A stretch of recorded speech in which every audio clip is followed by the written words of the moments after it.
Hola, bienvenidos a nuestro podcast Los Intensamente. El día de hoy vamos a tratar un tema súper importante, como lo es la psicología normal, especialmente en el trastorno psicópata, o también conocida como la psicología del mal. Yo quiero conocer sobre este tema. Pues bien, tenemos un tema súper extenso, chicos, como ya lo saben. Hemos estado investigando mucho sobre el tema y hemos quedado muy impresionados por muchas cosas que hemos encontrado. Pedro, ¿qué te parece el tema? Efectivamente, un tema de súper importancia, la verdad, y tenemos mucho por abarcar, lo cual el día de hoy vamos a ir desarrollando a medida que va avanzando nuestro podcast. Tenemos una ruleta, por favor, no criticar. Tenemos una ruleta con 4 preguntas, las cuales vamos a ir respondiendo, dependiendo. A ver, por favor, Joel, haz los honores para saber Viendo el pensamiento de cada uno. Claro, y la investigación de cada uno. Exacto. Ustedes van a calificar la investigación que hizo cada uno, ya que cada uno investigó sobre un asesino serial. Entonces ustedes nos van a decir, ay, me gustó la investigación que hizo Mayfer, me gustó la investigación que hizo Nayeli, y de esa manera, ¿ok? Ya saben, ustedes son el jurado calificador. En los comentarios comenten. ¿Qué es el trastorno psicópata y por qué es importante en la educación? Piedra, papel o tijera. No. Tijera. Piedra, papel o tijera, saca la tijera. 1, 2, 3. Vas tú. ¿Cómo era la pregunta? ¿Qué es los trastornos psicópatas y por qué es importante la En la educación? Bueno, los trastornos psicópatas, bueno, para mí, a mi parecer, se trata más que todo de personas que les hace falta empatía o que tuvieron algún pasado medio oscuro, por así decirlo. Y son importantes, bueno, en la psicología es súper importante esto, ya porque, o sea, más que todo, ¿cómo se podría decir? Más que todo tenemos que analizar eso. Es muy importante porque profundiza mucho en cómo un ser humano puede interactuar con los demás. Y es verdad lo que dijo Nayeli, porque es importante sobre la empatía. ¿Recuerdan lo que les dije algo sobre la empatía? Exacto. Miren, ustedes se pueden dar cuenta si una persona tiene falta de empatía simplemente bostezando. También por la agresividad. Exacto. Sí, exacto. También puede ser el hecho de que la persona sea una persona manipuladora y a su vez también cuando la persona miente mucho, muy a menudo, pues esto puede ser un síntoma de los trastornos psicópatas. También cuando no siente empatía por los demás, no siente los sentimientos, ellos quieren sentir pero a la vez no. Y esa falta de sentimientos humanos naturales es lo que hace que busquen adrenalina o euforia en otras cosas como matar, secuestrar, violar, etcétera, Muchas etcétera. veces los psicópatas matan sobre todo animales desde la niñez. Exacto, Pero hay algunos psicópatas que no matan desde la niñez, simplemente tienen otros comportamientos, pero no más tranquilos, no, más aislados. no Y llegan a un tienen, punto de quiebre nada más. no tienen comportamientos como para saber que son psicópatas, simplemente a veces Sí, nadie pero lo sabe. creo también que puede influir mucho prácticamente si tienen un hogar disfuncional y la sociedad en general, porque recordemos que hemos sabido que si la sociedad que influye de manera negativa, pues tienden a desarrollar estas cualidades como asesinatos y demás actualidades macabras, las cuales están relacionadas con la psicología normal. Yo quiero saber qué opina Joel sobre el tema. ¿Por qué tú crees que un psicópata se hace psicópata? No se hace psicópata de la noche a la mañana, sino que la persona crea traumas y cuando ¿cómo les puedo explicar? Hay personas que le insistan a hacer lo que no quieren, entonces esa persona va de trauma en trauma hasta que llega a cometer lo que no quiere hacer. También. Dale vuelta otra vez a la ruleta para ver qué es otra pregunta. Ejemplos de personas psicópatas. Interesante. Wow. Vamos a ver, no, juguemos, ¿cómo es ese chincha? ¿Cómo es? Para arriba o para abajo. A ver. Yankee Ford. ¿Abajo o arriba? Yankee Ford. Ah, Yankee Ford, va. Yankee Ford. Ah, ya. Otra vez no. Yankee Ford. Helen, continúas. Ay, no. Pues bien. Me encanta averiguar sobre estos temas e investigar sobre estos temas. Y más que todo estudiar la mente de los asesinos. Claro que no los he podido estudiar de una manera personal, pero sí leyendo y averiguando, escuchando sobre ellos y los motivos por los que hicieron de esa manera. Y una mente que siempre se me ha hecho muy complicada de entender fue la mente de Ed Gein, que como ustedes ya saben, salió la serie hace no mucho tiempo, por lo cual se hizo aún más popular. Pero esto viene de años desde que él cometió todos esos delitos, e incluso fue la inspiración para muchos villanos, muchos personajes del terror, del género slasher, como El Resplandor, y muchísimos personajes más, ya que su mente fue fue una cosa tan loca. Ustedes han visto Psycho, voy a poner una imagen, esa película, de ley la han visto. Todo el personaje, el villano, es Ed Gein, desde la manera en la que está tan relacionado con su mamá, ya que está comprobado de que la primera cosa que influye en los psicópatas es su familia, después viene la sociedad. Entonces, él creció bajo las creencias de su mamá, así que si su mamá decía que el cielo era rojo, él tampoco se relacionaba tanto en la sociedad abierta. Entonces simplemente él creció, sí, era como antisocial, pero aparte no porque haya sido como una elección propia de él cuando era niño, ya que era niño, sino que su mamá tampoco se lo permitió. Entonces creció bajo este estigma, lo cual obviamente le afectó muchísimo. Y aparte de haber asesinó a 3 personas, su hermano y 2 mujeres más del pueblo cercano donde él vivía. Pero lo más horroroso que hizo fue la necrofilia, que para mí es de las cosas más feas que hay, porque te imaginas hacerle algo a una persona que ya no tiene vida, a un cuerpo terrible, sin alma, o sea, fatal. Entonces yo averigué sobre Ed Gein, pero hay muchísimas mentes macabras más que a mí me llenan de incertidumbre, que exactamente eso, siempre me dejan pensando cómo es que las mentes humanas pueden ser tan distintas, como por ejemplo la de Charles Manson, que también es muy conocido por haber asesinado a Sharon Tate, pero bueno, eso queda un tema aparte. Se lo paso a Mayfer.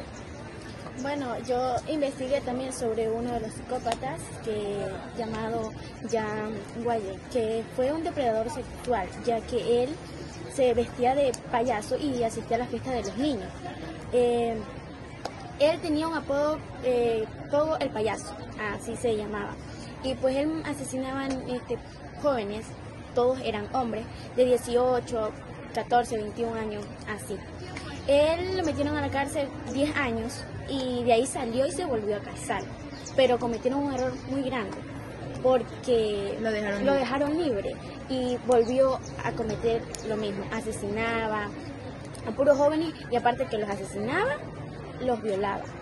Entonces fue muy macabro lo que él hacía. No, ¿y violaba solo hombres? Sí, solo hombres. Él no dejó de matar nunca. Simplemente ya no le entraban los cadáveres porque él los enterraba en su casa, debajo de una bodega de su casa, los enterraba. Ya nunca dejó de matar, simplemente los botaba al río.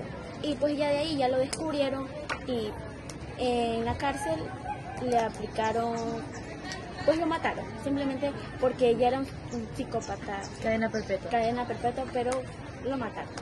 No, ¿cómo se dice? Pena de muerte. Sí, le aplicaron la pena de muerte. Bueno, y también lo vamos a hablar sobre otros psicópatas. Yo le pasé a Naidali.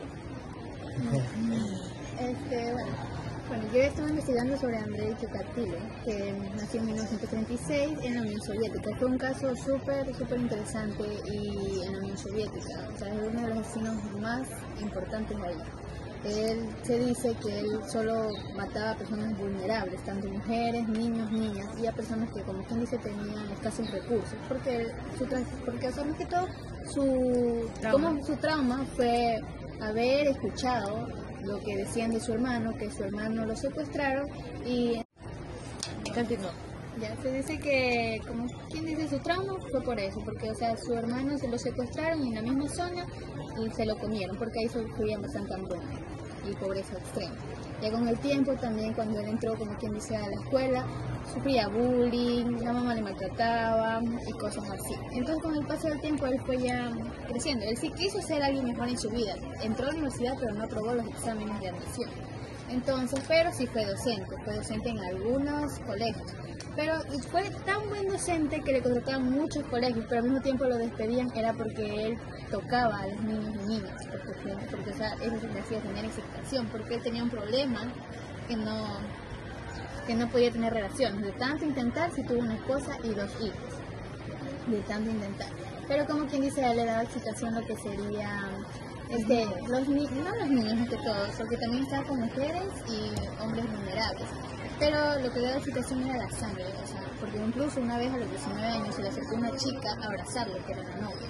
Entonces al momento de abrazarlo, él le abrazó con tanta, ¿cómo sería? Con tanta fuerza que eso le excitó. Entonces de ahí él descubrió eso. Su primer asesinato fue a una niña de 9 años en un autobús, porque después que lo despidieron de docente, ¿qué pasó? Se trabajó en esas, ¿cómo se llaman? Unas bodegas así que se puede ir de distintos lados, así, entonces para él era mucho más fácil asesinar en distintos lados y así nadie le descubría. Una cosa interesante de él es que al momento de asesinar quitaba los ojos porque decía que la última imagen de la persona muerta era la persona que había visto por última vez. Entonces a él eso le no sé, le daba como inseguridad. Ajá, y entonces le quitaba los ojos. También se era conocido como, ¿cómo se dice? Practicaba el canibalismo, porque era el momento de obtener sus cosas, o sea, de matarlos. Él a veces con la misma boca sacaba la lengua y se lo comía, ahí mismo. Sacaba la lengua de las personas y se lo comía. Otra cosa interesante es que él, como quien dice, eyaculaba en las víctimas. Y cuando encontraban los cadáveres, o sea, ya tenían el ADN. Pero cuando lo detuvieron a él, el ADN de la sangre no coincidía con el ADN de la sangre.